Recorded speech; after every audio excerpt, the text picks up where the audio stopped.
Well, hello there, ma'am. I see you got your 3-inch thick sun visor glasses on to protect you from the harsh elements of the sun, to shield your eyes from what little sight they have left. And I also notice you have a mason jar presumably filled with some sort of fiber substitute drink. I was wondering if you happen to have any video games for sale at this particular yard sale you're having today. Movies?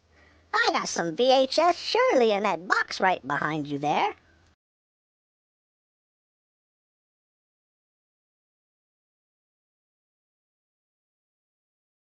No, ma'am, you may be misunderstanding me. I'm looking for video games, the things that you play.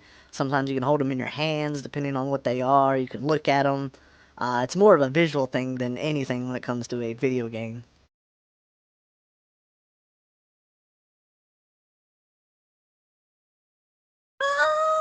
Oh, now I see. Well, I got a whole box of cassettes over there right behind the porcelain statues next to that big box filled with gospel records. Ooh, well, will you look at that? A sign on the side of the road that says yard sale with a big arrow pointing to where it's at and nothing else on the sign. It's time to go investigate this sale in hopes of finding video games. Well, greetings, fellow human. How are you doing this fine morning? I see you have a very wonderful yard sale set up and ready to go. Oh, this sale has not started yet. It starts at 8 o'clock. It's only 7:55. The nerve of you people to try to sneak in here early. I'm terribly sorry, sir. I did not mean to offend you at all or encroach on your territory. All I did was follow the signs that you placed on the sides of the roads that led me here to this yard sale that we are currently at now. As I pulled up, I noticed that you had your arms crossed, almost as if you were waiting patiently for customers to arrive. It clearly said on the sign the sale began at 8 o'clock. If you couldn't see that driving 40 miles per hour down the road while looking at my one by one sign, that is your own problem. You shall not pass. I feel so ashamed, sir, to intrude like this. I'll sit here waiting patiently for 5 minutes while you stand there, with your arms crossed, looking like what some would call an idiot. I'll stand here with my copious amounts of cash in hopes that soon you will let me in.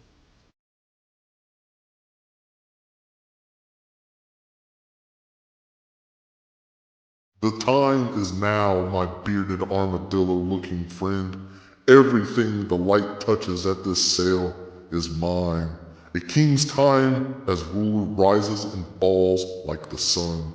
One day, my bearded chinchilla-looking guy, the sun will set on my time here and will rise with you as the owner of the junk you buy at my sale. Absolutely brilliant and stolen speech, sir. But what I'm really looking for is video games if you happen to have any. Video games? I already sold a huge box filled with them to someone who came an hour ago. Well, hello, ma'am. I was wondering if you happen to have any video games for sale at this particular yard sale you're having. Also, it may be worth mentioning that as I was pulling in, one of your children appeared to be running in between cars out in the middle of the street. I'm not sure if that's any concern to you at all, but I felt I should mention it. Oh, that's just my son Pop Pie. He's so ambitious and smart and wonderful. You know he's going places when he grows up. Pop Pie, get back over here to Mama. So you say you're looking for video games, Mr. Yeti? Well, my other son Gonzo has stacks of 'em that he never plays no more. Hey, Pop Pie, go wake up your brother Gonzo and tell him to get all the games he has in there and bring 'em out to this nice young furry man here.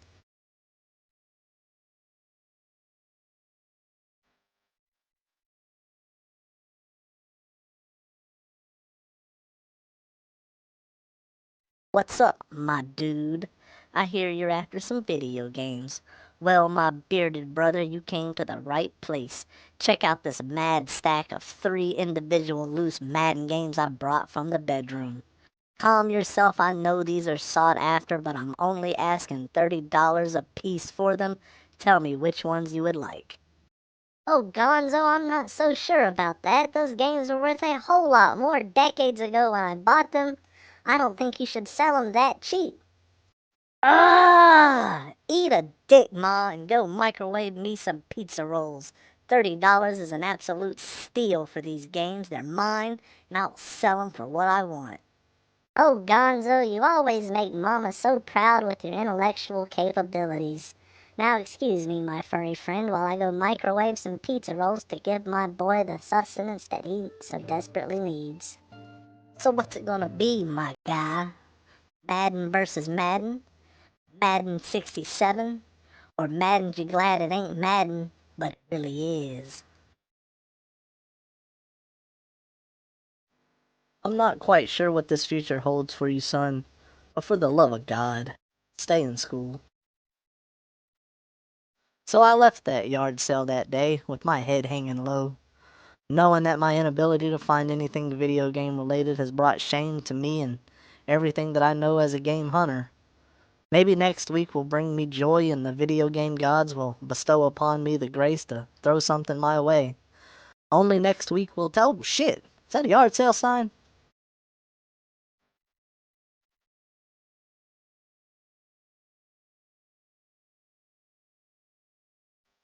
Oh! Me and Skyrim have this relationship, and I think a lot of people have this style of relationship. And now understand, this is a game that I have beaten multiple times, and I always find myself going back to this game again and again. I mean, for whatever reason, I can't stop giving Bethesda my money. They know it, I know it, it's what it is. So whenever I heard that this game was going to be made in VR, that's when shit got real. I knew I had to have it, yet again. So I started noticing this pattern. Each time I'd play this game, for whatever reason, I always do the same stuff every time. I don't understand it. So as the game starts and you start to descend the mountain that you've descended many times before, you got him telling you the same story you've heard over and over. And you know, I give him 30 seconds of my time, maybe less, maybe more. And I get extremely bored with it, and then I just start rapidly pressing buttons. I'm looking every which direction but like at him, at the actual story. I am just trying to end this unskippable scene so I can get to the character select screen. And then I finally get to the spot where I can pick my character, I can choose my class, and you know, I'm trying to reassure myself in my head, like, you know, this is the time that I play a different character. This is the time that I choose something different. You know, I'm gonna have an extremely unique experience on this one. It's gonna be something I've never done before. I'll cycle through the characters thinking to myself, maybe I'll be the cat. Hell, he can sneak around. Or how about Reptile? You know, how about the whole game as a badass mage? But no, none of that ever happens. I'm usually the Nord. I don't know what I'm telling myself. I'm always the Nord.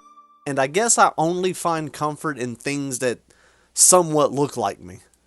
And I never really seem to name a character like a real name. Like, of course, usually the first time that I play a game, I'll usually put my name in there. But, you know, after like the sixth or seventh time, I'm putting the stupidest shit in there that I can think of. Like Officer Pencil Dick or Spunkulator. Anything that I can get, you know, the slightest chuckle on when I see an NPC repeat my name back in text. So after, you know, the famous chopping block cutscene, the game kind of begins. You know, you get to move around somewhat. Your hands are still bound, so you don't get to go and pick up the things you want to pick up. And the whole time you got to follow this fuckhead, and you're wanting this whole scene to be done so you can play this game. And the whole time I'm running past him, waiting for him to catch up. I'm going to places I shouldn't. I am trying to provoke things. I'm just wasting time because it's a slow scene. It's one you want to get out of the way. You know, as Officer Pencil Dick, it is time to get this game started. Every time that I play Skyrim and I finally reach the official outside, it always reminds me of the first time in Fallout 3 when you go outside and you're greeted with this huge, beautiful game that you get to molest in like a multitude of ways. And you're almost overwhelmed by it, and, you know, not knowing what to do first. So, like most people, I almost instantly try to find something to kill, and it's usually some innocent creature that's near me. Now, I will say, it is one thing to shoot a rabbit, you know, on top of a mountain, you know, some good distance between you, you know, that's a great feeling. But to burn one in VR using the motion controls. You really feel like you're terrorizing the forest. So after a considerable amount of animal cruelty, I begrudgingly make my way back to the village, knowing, that's the only way to progress this game. Of course, I'm gonna stop at the 3 stones and let my anxiety choose the same thing I always choose. And I make my way to the first village. Of course, fucking with any rabbit, deer, wolf that I see along the way.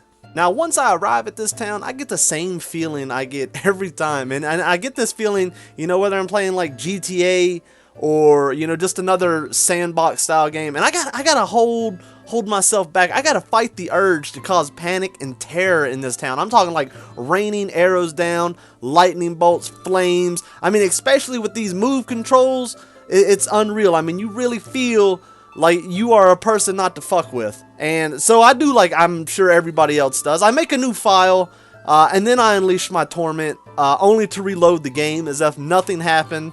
We're cool, the game understands completely, and I still feel like I have a good character. So, playing this game as many times as I have, getting to the spot again and again, it all starts to feel like a chore. Instead of listening to these characters, following where the story goes, I'm just doing the stupidest shit I can. I'm trying to stack things on tables. I'm trying to throw things at my stacks. Hell, I'm trying to stack things on the characters themselves. This is when the true artist within the Nord comes out. Now you'll finally get to a spot in the game where it is yours. It is yours to do what you want. You can go any route you would like. You're not in a set path. You can be, but you can kind of just. It's your oyster. Shuck the hell out of it. And the first thing that I always do in this situation is I find a horse. I have to have a horse, and I have to push it to the limits. I'm talking GTA style over some unscalable mountain. It usually ends up in the horse dying. I have to hop jump over some weird rock that I for whatever reason got stuck in, only to take about 5 minutes to get out of said rock, to hobble myself back to the nearest village I can. Not without killing some random creature along the way. But, eventually I do get on board, I conform, I do what the game wants me to do. I start progressing the stories, I start doing side missions, just the typical Skyrim shit one should expect. But now, understand this, after beating this game so many times, and the hours that I have sunk into this game, I always find myself hitting what I like to call the Skyrim ceiling. And, that's when you have this feeling that you no longer wish to proceed. You have no interest in this game. It can offer you nothing else, simply for the fact that you've done it too many damn times. So, whether you allow yourself to get distracted, you're just doing something else, you're done with the game. You'll take a break long enough just to forget everything you've done in the game, everything you've collected, all the items that you have. You load back up only to feel like you're playing someone else's file. It feels dirty, it feels wrong. Sometimes I'll plug on, I'll finish it up, but I usually find myself just giving up entirely, only to be sucked back in, sometime in the future whenever they come out with some other version of Skyrim, some remastered or some gimmick associated to it. And I'll get it. I mean, Bethesda knows that. I know it. And that is what happens every time I play Skyrim. So fuck it. Perhaps next game I'll choose Reptile.